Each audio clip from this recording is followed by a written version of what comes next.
hizi. Kalala! Mbona anajifungia nani muda wote MC anakuita wewe bwana twende? Wewe. Msubiri bwana. Wewe kuwa na heshima, sawa? Nimekuja na maji hapo. Huyu mke wa mtu huyu.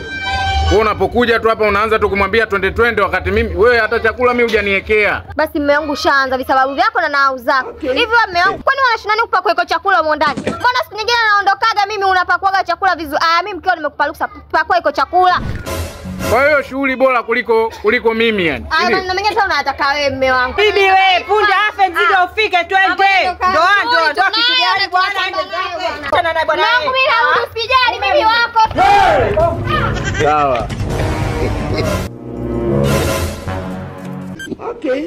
People were older. Have more capacity.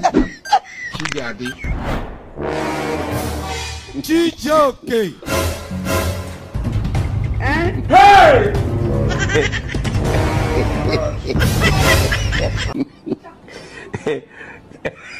Chijoke. Jamani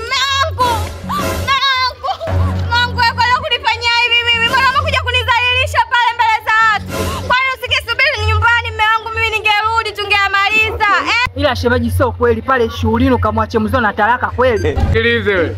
Ulivyotoboa pua na akili yako isiwe hivyo. Sawa eh? Mimi nilikuambia pale nyumbani. Nilikwambia mke wangu niwekee chakula kwanza afu unafanya mambo yako mengine.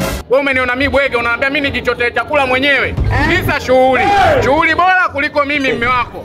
Sasa mimi nimekurahisishia jambo tu sitaki matatizo nisije nikakupiga nikakuua nikapata kesi. Chijoke.